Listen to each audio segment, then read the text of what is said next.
I woke up in June, on a day in June in 2024, and I thought for sure I was having a heart attack. I had lost all capacity, really, not just to manage my business, but really to manage myself. You can do anything, but you can't do everything. Right. So you need to pick and choose your spots. Number one, I think leadership challenge that we have in the always-on AI era that we live in now is capacity. The world does everything it can to rob us of the capacity that we need it at the exact moment. But what people really remember is what they learned from your leadership, what it felt like to be led by you. Right. And then whether or not they carry on those same lessons when you're not in the room. The potential of an organization is limited by the psychology of its leader.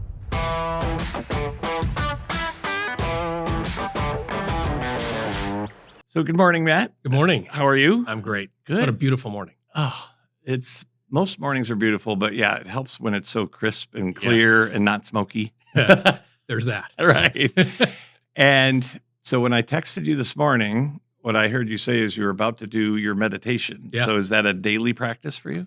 I try to make it a daily practice. Right. Yeah, because it's always important to set the tone early and sort of own the morning. If you do that, you set the rest of the day up for success. Totally agree. And as you said, you had a lot going on in your mind, which I think us visionaries, I don't know if that ever goes away.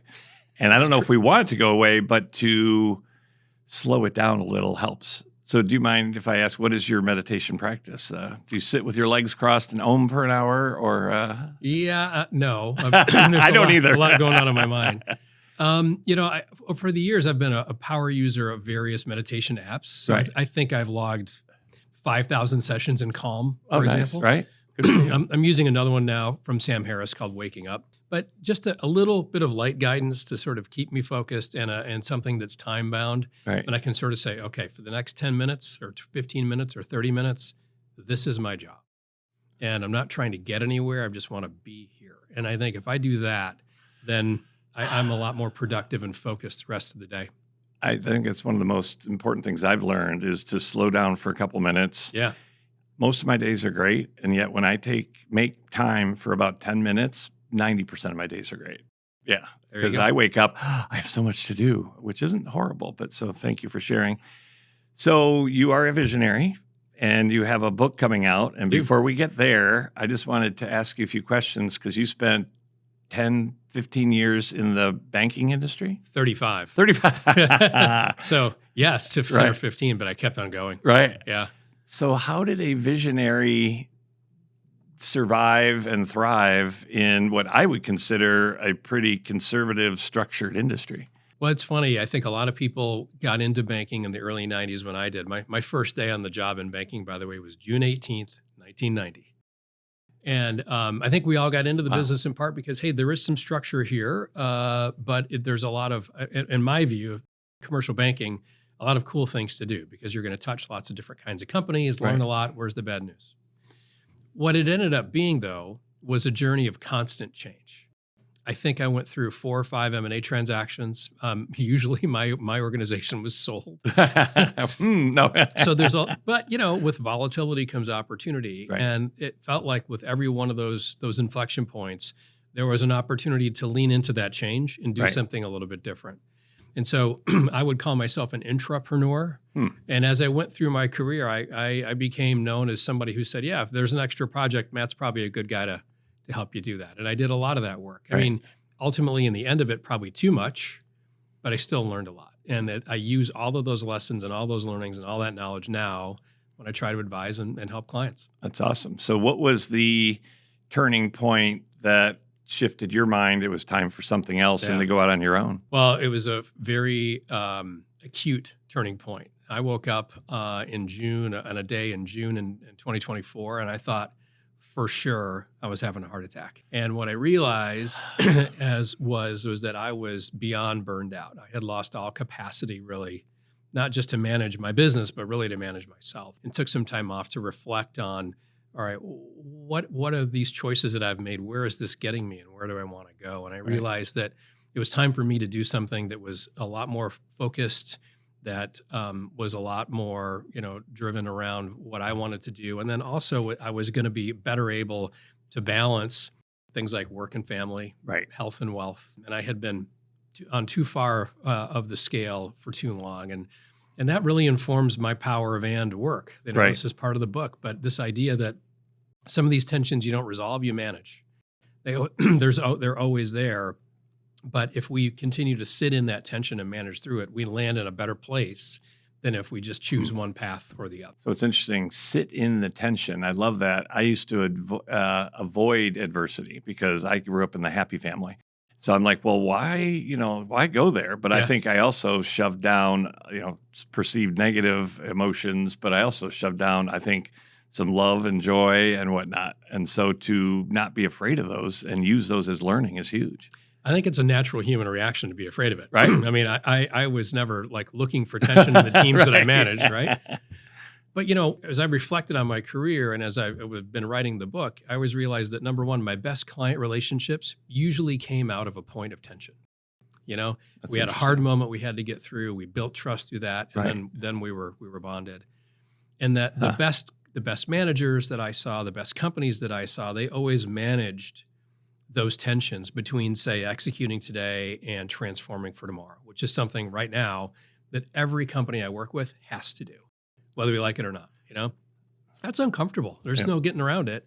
And as I've gotten older and gotten now that I've got more capacity to manage that, then I feel more equipped to do it. What I understood myself to be is completely out of capacity. And that was really the trigger point for me. So that rolls into your book. And what is the book entitled? It's called Overloaded: Recapturing Leadership Capacity with the Power of And. The power of and, as opposed to the tyranny of the or. There is that. I love Thanks, that. Jim Collins. That's right, exactly. Yeah, I actually, my place out in Boulder for a while is the same place where Jim Collins' office was. Oh, yeah. So I never met him, but he signed books for me and a few other things. And so just that environment out there was amazing. Yeah, his books were amazing.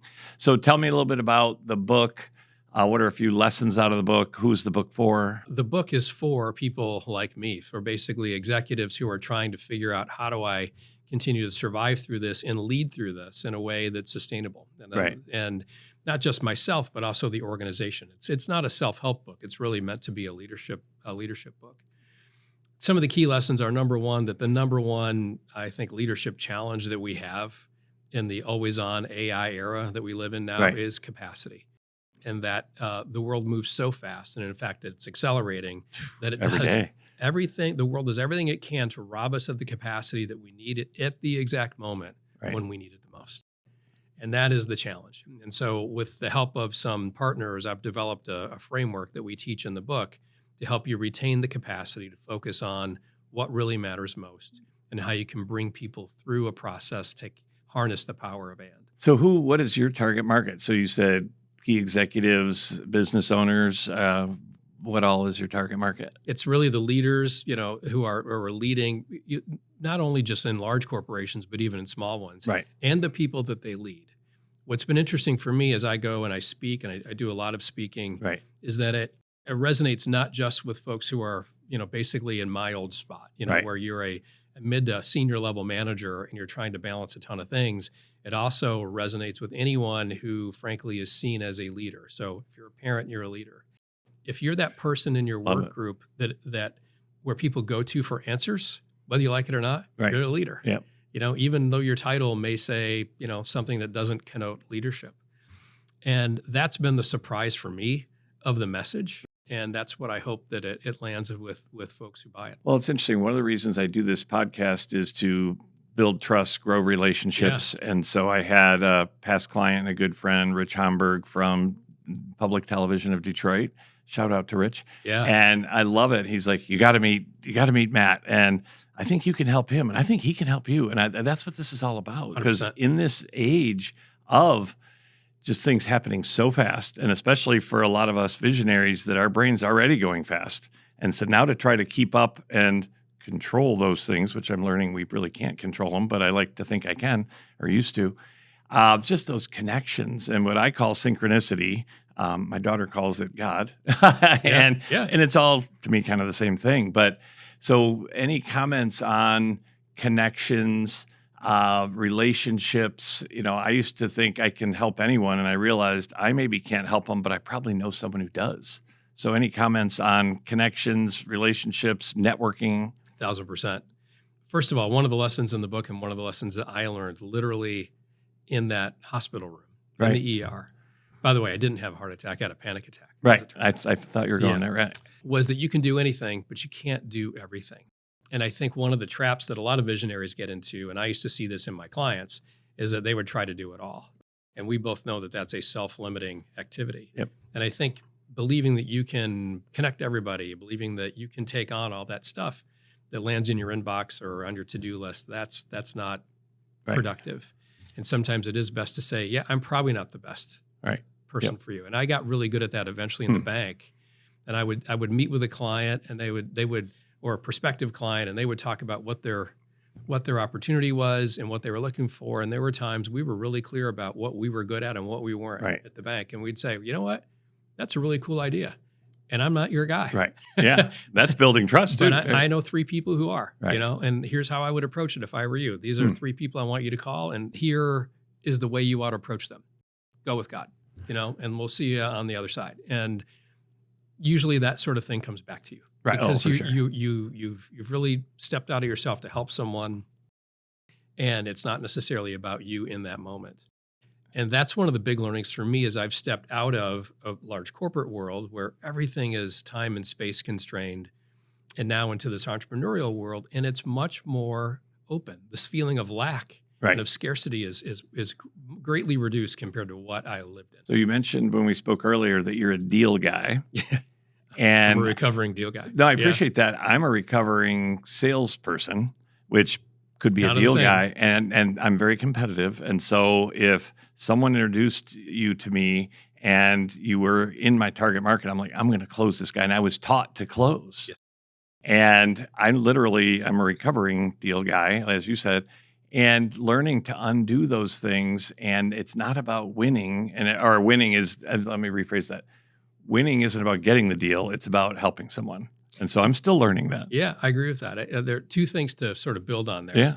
One is I learned this really snotty term that we had at the bank called client selection. And it's kind of to me, that's a bit of a snotty term, as I said. But on the other hand, it's really accurate. Who are we really built to serve? And I think the most disciplined organizations and leaders are the ones who have a very clear sense of that, so that they use their time wisely. Right. That's one thing. The other thing is you can do anything, but you can't do everything. Yep. And so you need to pick and choose your spots. And then the last piece is that this is not a zero-sum game. It's funny how many people thought of and do think of banking, for example, as a zero-sum game. Nothing could be further from the truth. Like a bank exists on the idea of trust. You trust that you'll deposit your money in a bank and that you'll get it back at some point in the future. Right. Hopefully a little bigger than. Exactly. And you trust the banker to not do something ridiculous with it in the meantime. Right. The whole thing is built on trust. And that's the way that we always thought about it, is that we have to make sure that the client wins something here or sees value. Otherwise, we won't create value. Interesting. So 2 things that come up for me. I had a stroke 6 years ago.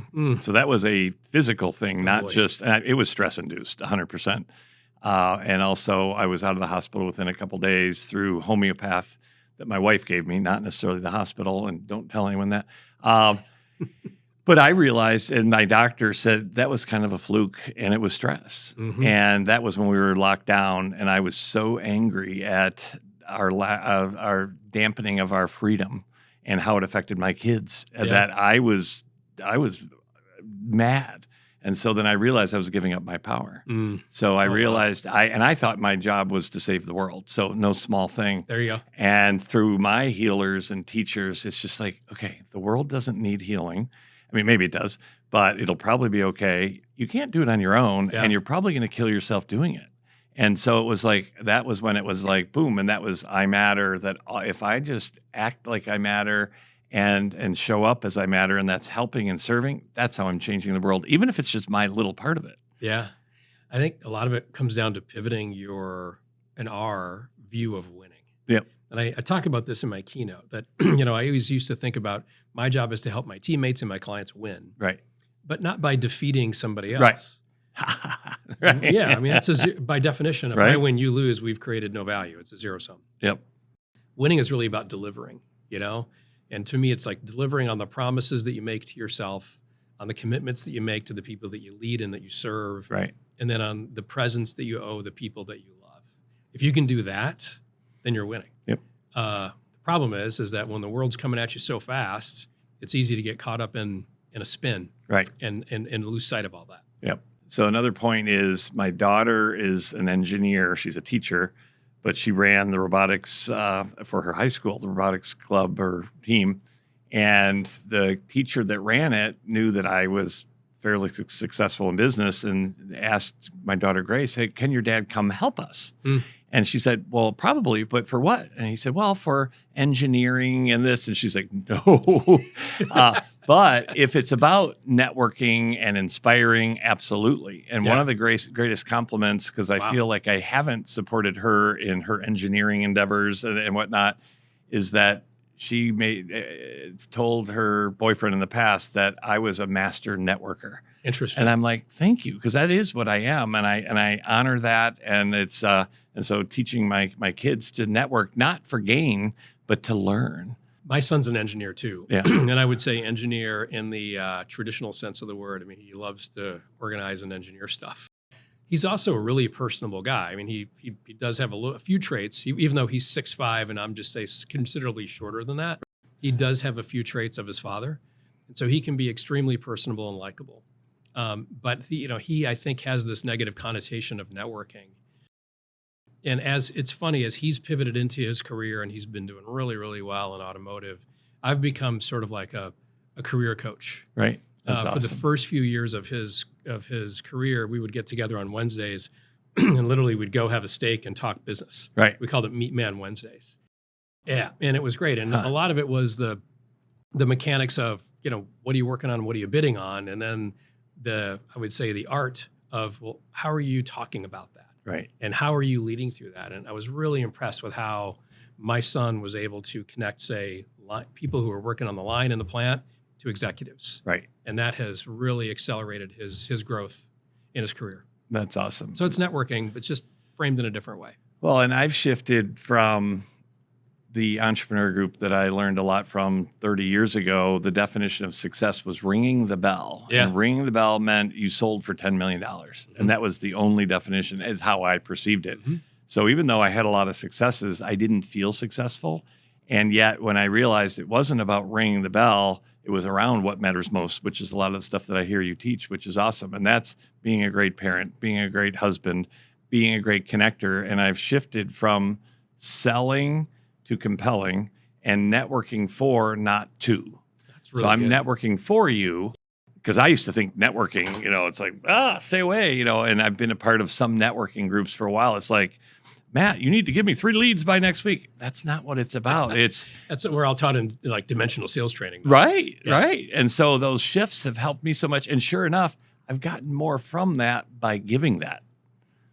100%. The last chapter of the book is we get to the summary. is really all about legacy. The fact that what you will be remembered by is not whether or not you delivered the numbers. And by the way, you have to deliver the numbers, because that gives you the right to continue to lead. Right. But what people really remember is what they learned from your leadership, what it felt like to be led by you. Right. And then whether or not they carry on those same lessons when you're not in the room.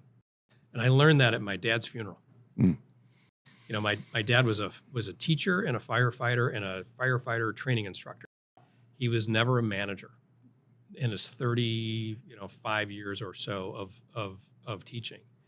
But he was a server and a servant. And when I eulogize my dad, I'm in this big church in Lansing.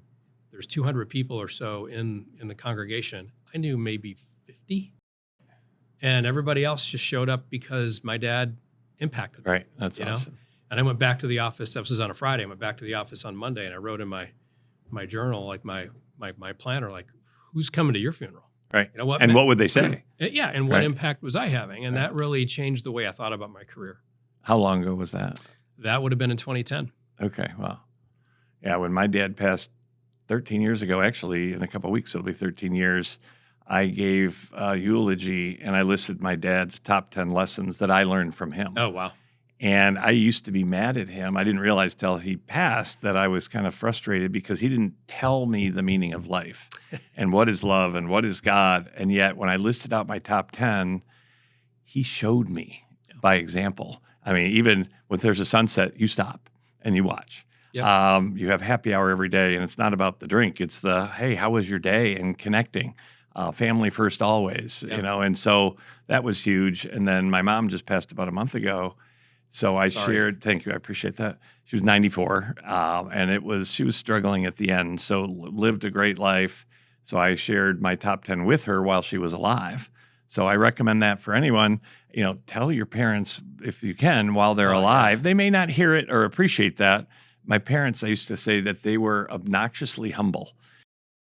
Because I would thank them and they're like, oh, we were just lucky. Or, oh, it was our neighbors. I'm like, who chose the neighbors? Yeah. You know, so, but anyways, just to show that gratitude and appreciation. And now I think I go overboard with my kids showing gratitude and appreciation. But, you know, if that's where you're going to over-index, good on you. Right. Yeah. I had the experience one time of sort of being at my own funeral. Interesting. So I was transitioning roles at the bank. And I used to host a little Christmas party for my core team here in Detroit every year. Right. And unbeknownst to me, all of my direct reports flew in or drove in from out of town. And every one of them came with a gift and a story, completely unscripted. Hey, Matt, we're going to miss you, and here's why. And that was one of the most meaningful experiences of my career, to be able to say, hey, you know, people had the courage and the willingness to take time and money out of their day and year to say, you're worth celebrating. That was so gratifying. It made that whole experience, and it was a pretty stressful time that I was going through. This was immediately after the pandemic. Right. Made it all worth it. That's awesome. Yeah. So I did a blog this morning talking about, so I coach not only the visionaries, but their leadership team after they've implemented a business operating system, because I think a business can't grow without a business operating system. Otherwise, too much of it's up here. Agreed. They hit the ceiling of complexity. And what I find is people are like, oh, the visionary doesn't care. They're never going to change. And so the blog I did this morning was most of the visionaries, at least that I work with, care a lot, want to make a difference in the world. They just don't know how to express it. So do you think most visionaries, so again, that's from my experience, that they can change, and yet they need, and I need a coach and I need a system. And so that's where I'm finding that as the visionary, so one of my clients, when they hired me, and I've known them for a long time and helped them with a business operating system, and he said, my wife calls me a robot, which is true. And it was what he said. And I'm like, yeah, but I know you, that you're not a robot, but he acts like a robot. Yeah. And I think that's fairly common. And so, you know, any comments around, I think many of us visionaries are so driven and we're thinking so far ahead, we're not always present. And I don't think we show the gratitude or make the time to listen. So any comments around that? Oh, there's a lot to unpack there. Okay, we only have an hour. Yeah, I've been working with visionaries for 35 years. So right. These are my clients, and they still are. And I'm working with a couple right now. One I'm going to have a conversation with when I walk out of here. Right. Who's in this exact spot. You know, he knows that the organization needs to pivot and evolve, but he's been acting a certain way for 20 years. So it's a habit. It is a habit. And also people now see him a certain way. And so I'm a really big believer that all organizations are limited, or the potential of an organization is limited by the psychology of its leader. And so one of the hard things for us or for any visionary, is to sort of say, I need to evolve and I need to be a little bit vulnerable here. Right. And that's where I'm going to coach my would-be client here a little bit, but also show him, here's how we can work together to do that. Because frankly, I've been in those shoes and I've worked with a lot of clients who have. Right. I think that's one thing. I think the other thing is that we tend to get trapped in our own binary trap, our own belief of thinking that it's one or the other. I have to be the tough leader or I'm a softie. And my experience is that the very best leaders are both. The and. They are the and. Right. They are able to drive accountability, and they're empathetic. Right. And part of the work that I do with as an advisor is that we identify these tension pairs. And I've got another client, and that's this accountability and empathy pair is the exact one that we're working on with them right now. I love it. A very collegial culture. They're all professionals. They're all degreed professionals. A lot of them have worked together for decades, and they have a very hard time enforcing an accountability or a performance standard. And so we need to put that on the table. And you're never going to like fall into one or the other. They're never going to land in a place where you're only your scorecard, but it's also can't be anything goes. Right. There has to be a balance. Well, with one of my clients who is very caring, talks about it and is genuinely caring, the word that keeps, or the term that keeps coming up is psychological safety. Yeah. And I mean, I've heard the term, but it's come up more and more lately. And so this visionary is understanding that she's trying to be that and or create the culture around it, but it takes work and it starts with her. Yep. But that psychological safety that, and I in the past have like, hey, you can tell me anything. And someone would tell me, I'm like, well, that's stupid. Okay, well, that's not very safe. That's so, right. Any comments around that? Because I do think, again, I'm so driven and so thinking ahead that I don't have time for that. Yeah. Well, first of all, let's double click on the value of psychological safety. Right. This is in the book. Google, for example, found out they did a project to sort of deconstruct what made them most effective. A guy named Laszlo Bock did this. And they surveyed and looked at 150 teams inside of Google. And they were trying to figure out, all right, what are the characteristics that drive the highest performance? Right. And they thought it would be years of experience, academic training, that kind of stuff. None of that. It was all about the level of psychological safety inside the team, defined as, is it safe to make a mistake? Can we tell each other the truth? Right. Right? It's really simple things that actually are harder in practice. So, for example, the turnaround of Ford under Alan Mulally started with a moment of psychological safety. Right. You know, is that when Mark said they were off track or someone? Right. Mark Fields said they were off track, and nobody bought it because prior to Mulally getting there at Ford, you could, if the news was bad, you had two choices. Right. You could tell the truth and be gone, or smudge the truth and live to fight another day. Right. And that's exactly what was going on. So Mulally walks into his first ops meeting, like the first monthly meeting, they're losing probably $12 million a day. Right. And every metric is green. Right. On the red, yellow, green report. And he's like, and he finally had to say, listen, it's okay for things to be bad. Right. I know they're bad. We're on track to lose $12 billion, for the love of God. But it's not okay to not talk about it. And how are we going to fix it if we don't admit it? And so the moment of truth, trust is built through a series of promises dutifully kept.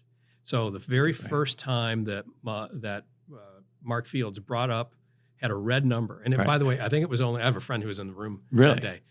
I think it was only like one metric on one thing. It was like the launch of the Ford Edge was off track and it was red. And so Mulally's response was actually to applaud. Right. That's awesome. And he said, okay, how are we going to help Mark with this challenge? So that's psychological safety. That built safety. Right. And I was like, okay, we can tell the truth. And, I still have my head on my shoulders. Right. And I still have a job. And that was the beginning of the turnaround of Ford. There's so many common themes here. I love it. So is your book out yet? It's going to be out hopefully by the end of the third quarter. If not, my wife is probably going to have a hard conversation with me. How long have you been working on it? Well over a year. Yes. But I think like a lot of first-time authors, I had an idea, then I talked about it. Then I had a better idea, Right. And as I've iterated on it, I think it's become more useful. It's become clearer. And now the team that's helping me with it feels the same. Right. And so I just got another draft that landed in my inbox the other day, and we're going to take a spin through it and hopefully start to share it with folks. And I love it. We'll be ready to polish. I love it. So you're available for keynotes. Yeah. And then do you do workshops or what else do you do? And I hear you coach visionaries and leaders. What else what other services do you provide? It's all those things. So it's really all about how do we help you retain or recapture the capacity that you need to harness the power of and the and that you may need to harness may be different depending on your circumstance, but I know you need to do it. And I also know that you and your team are probably overloaded. And so what we need to do is we have this 3-part practice, that helps our teams recapture the capacity that they need in order to operate. Right. We teach that. We introduce it usually during a keynote. We teach it during a workshop. And then we institutionalize it, or that we really spread it through an organization through a consulting engagement. Right. And we're working on, meaning I've got some partners who help me do this. And we've got 3 or 4 of those engagements going right now. And we're having a lot of fun doing it. That's awesome. Yeah. So if someone's interested in that, how do they get a hold of you? Well, find me on LinkedIn or at bluelakeideas.com. Bluelakeideas.com. I love it. So I have one final question for you, but before I ask, do you have anything else to add or questions for me before I ask you a final question? So you've made this pivot from, Prince to Sage, right? Right. And so tell me about what you've learned now that you've been in this role of the Sage for a while. Right. And because I think a lot of people who are listening to this podcast are probably thinking about that pivot. I think I was in the warrior stage for a long time before I went to Sage. And I think I'm still stepping into that because, again, for 30, 40 years, I've been white knuckling it. And so whether it's habit or trying to prove myself or overcoming imposter syndrome or whatever it might be, that I'm really, in the last couple months, truly embracing it. Because I still think I have it up here. Until I have this number of net worth or money in the bank, I'm not successful. Yeah. And as I'm now truly coaching and teaching, I matter and unscatter the chatter, and truly believe. I don't know if I believed in it 100%. So then when I started to truly say, this is real, and got a few clients, and literally 3 or 4 weeks ago, I got a couple engagements. I'm like, holy smokes, am I going to be able to deliver? Yeah. And through getting to that place myself. Right. And through meditation. And it's like, this is too easy to make this much money. And I totally heard, and even all this isn't even mine. It came through me. And my wife was tremendously a big part of this. But it was trusting God, trusting myself, and just showing up. It's going to be okay. And I used to think it's going to be this way and I'm going to drive to that. And I realized it may be this way. And that's okay. And that's trusting the process. So to answer your question, it's making time for myself and slowing down, knowing what matters most and focused on that, knowing my target market. So I literally, in the last 2 weeks, have had 2 prospects say they weren't interested. And I was like, thank you. Yeah. If it's not the right time, because I used to be, hunt and kill and yes. And it's like, and one of a fellow EOS implementer in the past said, if you have to drag him in, you have to drag him around. So even if I sold you on something, really good. it's not going to be a success. And so again, that's where I'm compelling instead of selling. So to answer your question, I think part of it's age. I think part of it is feeling successful in life. I've got a great marriage. I'm blessed that Cheryl chooses me every day. My 2 kids, all kids are amazing, but my 2 kids are living a great life. They still want to be around us, which is nice. Yeah. And Cheryl and I are stepping into a new season. And part of that is grieving over the past season. My kids aren't home anymore. My parents aren't alive anymore. Yeah. I'm not running a $15 million company making a ton of money where people count on me anymore. And yet to grieve that and let it go, literally in the last few months, has opened up things that are greater than I could have ever imagined. So I don't know. I mean, I think I answered it, but so it's truly I thought and I said I was in Sage for the last couple of years, and yet I was still selling and trying to prove myself. And now it's like, you know what? Networking for others, serving, and then it's not you that hired me. You recommended someone and it was greater than I could have ever imagined. Isn't that amazing? Yeah. Yeah. Oh, life is so cool. And with the increased sense of distractions and chatter outside and here, it's crazy, especially for us visionaries. So I think now more than ever to find peace and to find really what does matter most. And I know a lot of people identify themselves as their business and their business as them. Oh, yeah. So Gino Wickman, great friend of mine, talks about letting go of the vine. And a lot of visionaries have a hard time letting go of the vine if they don't know what life beyond the vine is. And one of my things is putting the soul back in your role. Because when a lot of us need process, but then the visionary is like, okay, you just snuffed out the creativity. Yeah. So I'll put in process and then bring the fun back. And that's where I coach visionaries. It's like, why did you even start this? And people came to you because of your energy and your vibe. Let's get back to that. That's interesting. Yeah. So I don't know if that answered your question. 100%. This identification, right? With your role as an entrepreneur or your company or your role in an organization, I think is really common. I felt that, and I had to shed that too. I mean, when you're the president of the bank for over a decade, it gets you even as much as I told myself I'm renting the title, don't get used to it. Parts of you get used to it. Yes, right. And so unwinding that is a process. Yep. And the hero's journey, I think a lot of us visionaries love to be the hero. And I think, right or wrong, I think I almost created some stresses that I became the hero and solved it either through getting a client or coming up with an idea. And I realized that's a lot of work. It is. And I don't have to be the hero. And I don't know if there needs to be a hero. And if nothing else, it's again, being a great leader is not how many followers, it's how many other leaders. It's a great point. Yeah. What's your coaching tree look like? Right. Yeah. Exactly. Yeah. So any other thoughts or words of wisdom or questions? I think a lot of it still comes back to capacity. Yep. I love that. Being able to monitor and retain your own personal capacity, but the capacity of your organization to absorb and process change.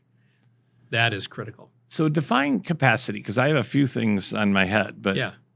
Well, capacity really is the amount of think about it this way. When you walk into the office every day, you've got a finite amount of time, a finite amount of energy, and there are a finite number of things you can actually get done today. Okay. Where are you going to spend that time and energy? Okay. That's one way to measure capacity. The other one is how much change you're trying to drive through your org while you execute. And what I always found is that most change management efforts fail because they ask too much of too many people too fast. Right.